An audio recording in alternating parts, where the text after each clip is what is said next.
الحمد لله وكفى وسلام على عباده الذين اصطفى أما بعد فأعوذ بالله من الشيطان الرجيم بسم الله الرحمن الرحيم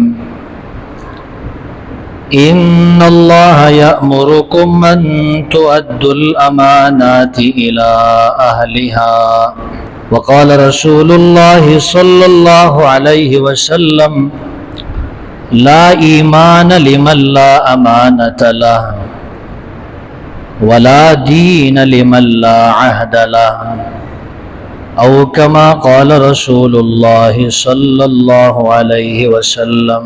انتہائی واجب الاحترام معزز دوستوں، بھائیوں، بزرگوں اور نوجوان ساتھیوں، آپ کے سامنے سورہ نساء کی آیت نمبر 58 کی تلاوت کی ہے۔ اللہ تبارک و تعالی ارشاد فرماتے ہیں ان اللہ یأمرکم ان تؤدوا الامانات الی اہلہا، بے شک اللہ تبارک و تعالی تمہیں حکم دیتا ہے کہ امانتیں ان کے حقداروں تک پہنچاؤ۔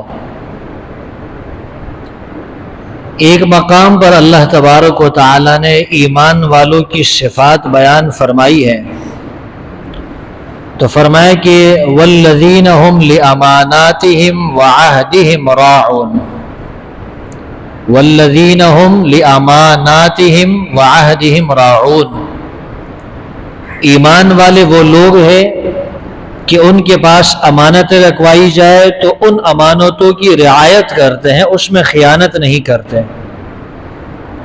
اور جب وہ وعدے کرتے ہیں تو ان وعدوں کی رعایت کرتے ہیں، ان کو پورا کرتے ہیں، اس وعدے کو نبھانے کی کوشش کرتے ہیں۔ یہ ایمان والے ہیں۔ قیامت جیسے ہی قریب ہوتی چلی جا رہی ہے ویسے ہی خیانت جو ہے وہ بڑھتی چلی جا رہی ہے۔ پیغمبر صلی اللہ علیہ وسلم کا زمانہ جو تھا، صحابہ کا جو زمانہ تھا، یہ خیر القرون کا زمانہ تھا۔ اس زمانے میں جھوٹ، خیانت، دھوکہ یہ چیزیں کم تھی۔ پھر تابعین کا زمانہ آیا، تب بھی بہتر زمانہ تھا۔ تبع تابعین کا زمانہ آیا، تب بھی بہتری موجود تھی، لیکن اس کے بعد آہستہ آہستہ جھوٹ پھیلتا گیا، خیانتوں کا ظہور ہونے لگا۔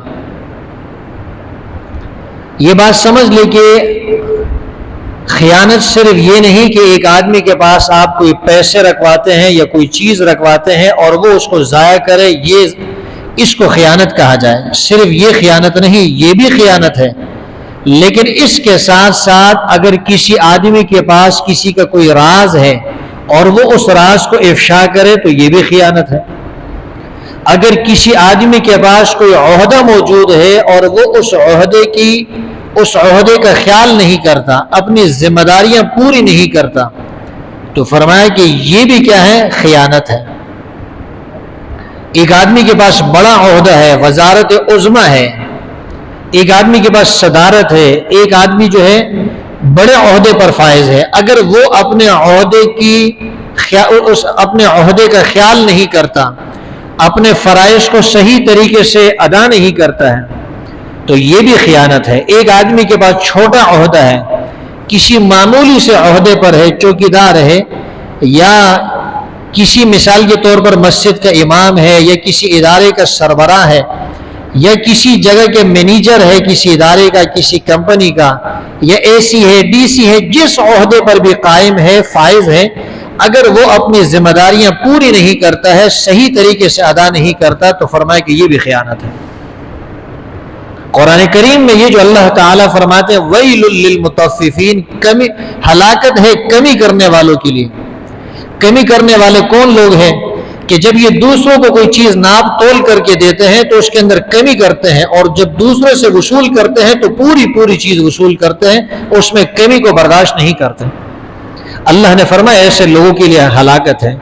اب جو آدمی جس عہدے پر فائز ہو اور وہ اپنے اس عہدے کے اندر خیانت کرتا ہے اس عہدے کی جو ذمہ داریاں ہیں، جو اس کے فرائض بنتے ہیں، ان کو صحیح طور پر ادا نہیں کرتا تو ویل للمطففین میں اللہ نے جس ہلاکت کا ذکر کیا ہے وہ آدمی بھی اس ہلاکت کا مستحق بن جاتا ہے۔ حضرت ابو عبیدہ رضی اللہ تعالی عنہ کا نام آپ نے سنا ہے، جلیل القدر صحابی ہیں۔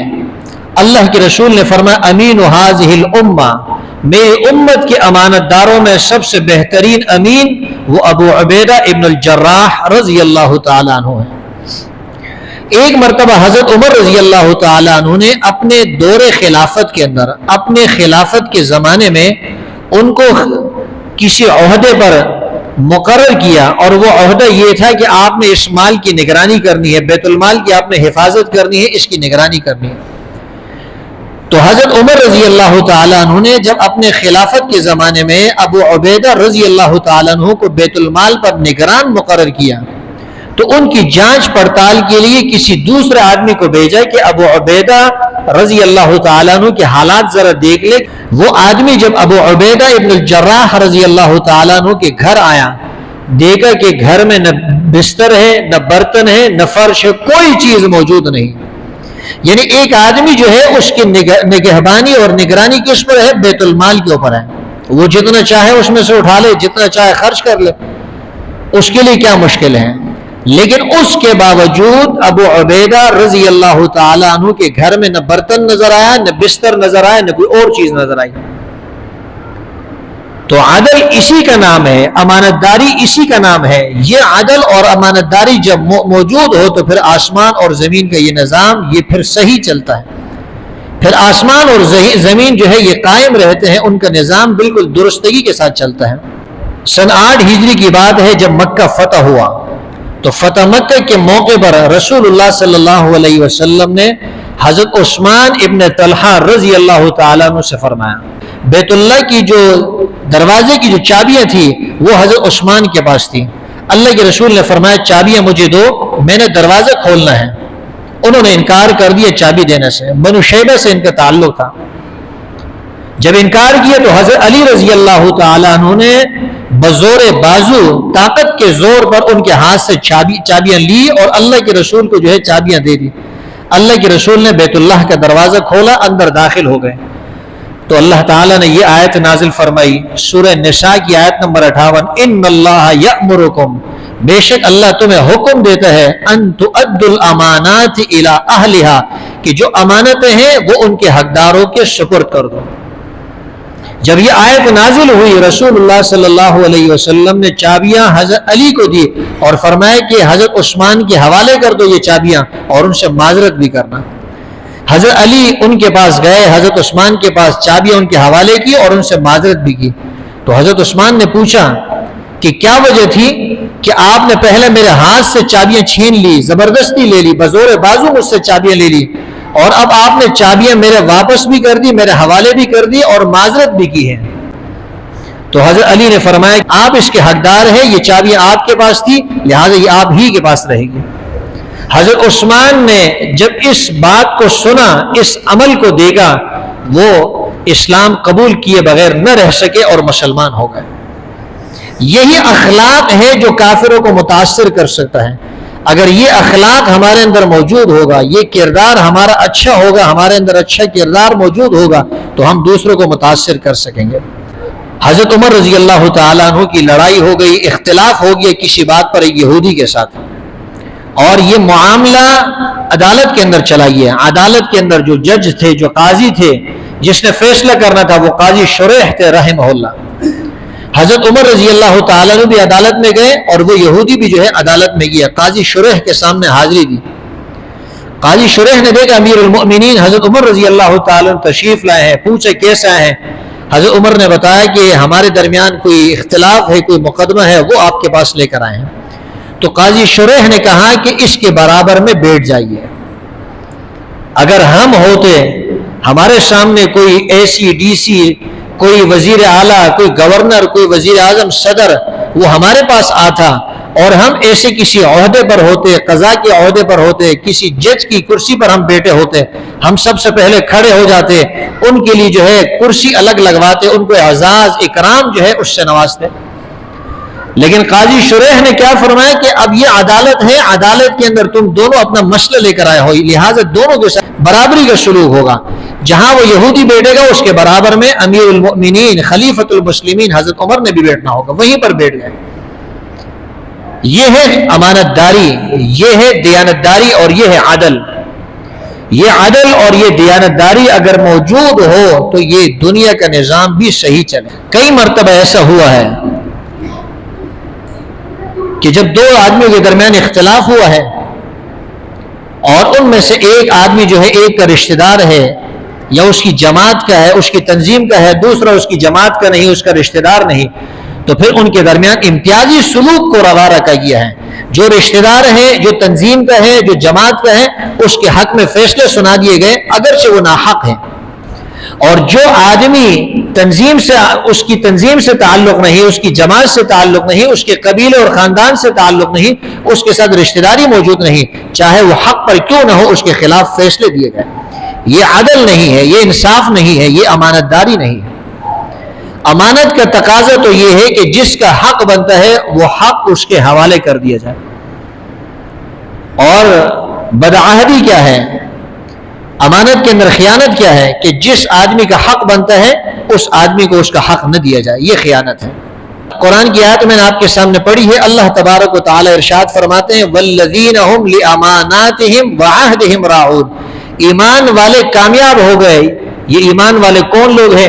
اللہ فرماتے ہیں یہ وہ لوگ ہیں جو امانتوں کی بھی رعایت کرتے ہیں اور اسی طرح جو وعدے انہوں نے کیے ہیں ان وعدوں کی بھی رعایت کرتے ہیں. کئی دفعہ ایسا ہوتا ہے لوگ وعدے کر جاتے ہیں، مکر جاتے ہیں، مسجد کے ساتھ، مدرسے کے ساتھ، ٹرسٹ کے ساتھ، ادارے کے ساتھ، رشتہ دار کے ساتھ، بھائی کے ساتھ، پڑوسی کے ساتھ، بیٹے کے ساتھ، پھر ان وعدوں سے جو ہے انکار کر لیتے ہیں. اللہ فرماتے ہیں کامل ایمان والے وہ لوگ ہیں کہ جو اپنی امانتوں کے بھی کیا ہے اس کی بھی پاسداری کرتے ہیں اور جو وعدے کیے ہیں ان وعدوں کو بھی نبھاتے ہیں، ان کو پورا کرتے ہیں.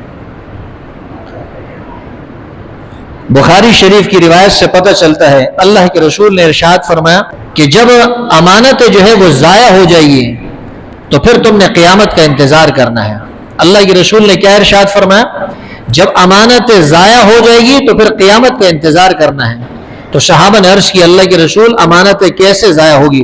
فرمایا کہ جب کوئی بھی معاملہ کسی نالائق آدمی کے سپرد کر دیا جائے، اذا وسد الامر الى غیر اہلہ، کوئی بھی معاملہ کسی نالائق کے سپرد کر دیا گیا تو پھر فرمایا کہ امانتیں ضائع ہو گئی، اور جب امانتیں ضائع ہو گئی تو پھر قیامت کا انتظار کرنا. کوئی بھی عہدہ ہو، وہ عہدہ اگر اس کے مستحق کو نہ دیا جائے، غیر مستحق کو دے دیا گیا، اس کا مطلب یہ ہے کہ امانت کو ضائع کر دیا گیا. اور جب امانت ضائع ہو گئی تو اللہ کے رسول نے ارشاد فرمایا کہ پھر تم نے قیامت کا انتظار کرنا ہے. اذا وسد الامر الى غیر اہلہ فانتظر الساعہ، فرمایا کہ پھر قیامت کا کیا کرنا ہے؟ انتظار کرنا ہے. تو اب ہم نے اپنے گریبان کے اندر جھانکنا ہے، دیکھنا ہے کہ اللہ نے مجھے کس عہدے پر فائز کیا ہے، اللہ نے مجھے کیا اختیارات دیے ہیں. میں اپنے گھر کا سربراہ ہوں، میں اپنی دکان کا سربراہ ہوں، میں کسی ادارے کا سربراہ ہوں، میں کسی صوبے کا سربراہ ہوں، میں کسی صوبے کا گورنر ہوں، میں کسی ملک کے وزیر اعظم ہوں، صدر ہوں. اب ہمیں چاہیے کہ ہم اپنے گریبانوں کے اندر جھانکے، ہم جس عہدے پر فائز ہے، جس عہدے پر اللہ نے ہمیں قائم کیا ہے، فائز کیا ہے، ہم دیکھیں کہ ہم اپنی ذمہ داریاں پوری کر رہے ہیں کہ نہیں پوری کر رہے ہیں. اگر ہم اپنی ذمہ داریاں احسن طریقے سے پوری کر رہے ہیں تو یہ بہت اچھی بات ہے. لیکن اگر ہم اپنی ذمہ داریاں پوری نہیں کر رہے تو پھر ہم نے اللہ کے آگے جواب دہ ہونا ہے. ہم نے قیامت کے دن اللہ کو جواب دینا ہے. دنیا میں تو ہم بہانے بھی کر لیں گے، جھوٹ بھی بول لیں گے، جھوٹے ثبوت بھی پیش کر لیں گے، جھوٹے دلائل بھی پیش کر لیں گے، اپنے لیے جھوٹے گواہوں کو بھی تلاش کر لیں گے، اپنی جان چھڑا لیں گے کہ بھئی میرے خلاف کوئی شواہد موجود نہیں ہے، میرے خلاف گواہیاں موجود نہیں ہیں، میرے خلاف کوئی ثبوت نہیں، کوئی پروف موجود نہیں ہے. لیکن قیامت کے دن ہم اللہ کے آگے جھوٹ نہیں بول سکتے. اللہ فرماتے الیوم نختم علی افواہہم وتکلمنا ایدیہم وتشہد ارجلہم. اللہ فرماتے ہیں قیامت کا دن ہوگا، ہم منہ پہ مہر لگا دیں گے، زبان بند ہو جائے گی، منہ منہ کے اندر جو گویائی کی صلاحیت ہوگی وہ صلاحیت اللہ ختم کر دیں گے. وَتُكَلِّمُنَا اللہ فرماتے پھر ہاتھ جو ہے یہ گویا ہوں گے. یہ ہاتھ خود بول پڑیں گے کہ ہم نے چوری کی تھی, ہم نے قتل کیا تھا, ہم نے فلاں آدمی کے ساتھ ظلم کیا تھا. یہ پاؤں خود گواہی دیں گے کہ ہم فلاں گناہ کی طرف چل کر گئے تھے. تو قیامت کے دن اللہ کے سامنے ہم جھوٹ نہیں بول سکتے. اللہ فرماتے فَمَن يَعْمَلْ مِثْقَالَ ذَرَّةٍ خَيْرًا يَرَهُ جس آدمی نے دنیا کے اندر ایک ذرے کے برابر بھی بھلائی کی ہو, فرمایا کہ قیامت کے دن اس کو دیکھ لے گا. جب یہ ویڈیوز وغیرہ موجود نہیں تھی, یہ آلات موجود نہیں تھے, یہ جدید ٹیکنالوجی موجود نہیں تھے, لوگ سوچتے تھے ہم نے تو عمل کیا ہے, گناہ کیا ہے یا نیکی کی ہے, یہ تو ختم ہو گیا. قیامت کے دن کیسے دیکھیں گے؟ آج اس جدید ٹیکنالوجی کی وجہ سے ہمیں یہ بات سمجھ میں آ گئی ہے کہ ہم کوئی بھی عمل کرتے ہیں کیمرے کی آنکھ کے سامنے وہ محفوظ ہو جاتا ہے, وہ صدیوں تک محفوظ رہتا ہے. اسی طرح دنیا کے اندر انسان نے کوئی بھی نیکی کی ہے, اللہ فرماتے ہیں کہ اس نیکی کو وہ قیامت کے دن دیکھے گا. وَمَن يَعْمَلْ مِثْقَالَ ذَرَّةٍ شَرًّا اور جس نے ایک ذرے کے برابر بھی شر کیا ہوگا, گناہ کیا ہوگا, کسی کو قتل کیا ہے, کسی کے قتل کے منصوبے کیے ہیں, کسی کے خلاف سازش کی ہے, کسی کی غیبت کی ہے, کسی سے چوری کی ہے, کسی عہدے کا خیال نہیں کیا ہے, تو فرمایا یرہو قیامت کے دن اس کو بھی دیکھ لے گا. تو اب ہم نے خود دیکھنا ہے اپنے گریبانوں میں جان کر کہ ہمارے اعمال کیسے ہیں. اگر قیامت کے دن اللہ تعالیٰ صرف اتنا ہی کہہ دے کہ تمہارے ساری خطاؤں کو میں معاف کر دوں گا, سارے گناہوں کو معاف کر دوں گا, بس تم نے دنیا میں جو گناہ کیے ہیں وہ تمہارے ماں باپ کو, تمہارے رشتہ داروں کو, تمہاری اولاد کو, تمہاری بیٹیوں کو, تمہاری بہنوں کو, تمہارے تمام دوستوں کو, جاننے والوں کو, صرف اس کی ایک جھلک میں نے دکھانی ہے کہ وہ دیکھ لے اس نے دنیا میں کیا کیا کرتوت کیے تھے. تو اس سے بڑی سزا کوئی ہو نہیں سکتی.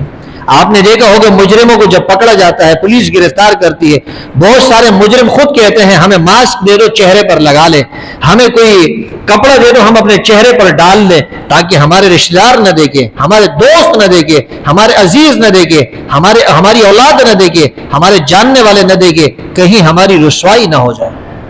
تو قیامت کی رسوائی بڑی خطرناک ہے. اس رسوائی سے بچنے کی انسان نے پوری کوشش کرنی ہے. خطرناک رسوائی, بدترین رسوائی وہ آخرت کی رسوائی ہے. دنیا کی زندگی تو ختم ہو جائے گی, وہ ابد الآباد کی زندگی ہے, وہ ہمیشہ کی زندگی ہے, وہ ختم ہونے والی زندگی نہیں ہے. تو آج سے ہم نے عزم بالجزم کرنا ہے کہ ہم نے کسی قسم کی خیانت نہیں کرنی ہے. نہ اللہ کے ساتھ ہم خیانت کریں گے, نہ اللہ کی مخلوق کے ساتھ خیانت کریں گے. ہم نے اپنے بڑے کے ساتھ بھی خیانت نہیں کرنی, اپنے چھوٹے کے ساتھ بھی خیانت نہیں کرنی. ہم نے جس طرح ہم اپنے گھر کے اندر خیانت نہیں کرتے, اپنے گھر کے ساتھ خیانت نہیں کرتے, ہم نے اس ملک کے ساتھ بھی خیانت نہیں کرنی. جہاں امانت داری قائم ہو جائے گی, عدل قائم ہو جائے گا, پھر آپ دیکھنے کہ آپ کا ملک کیسے ترقی کرتا ہے.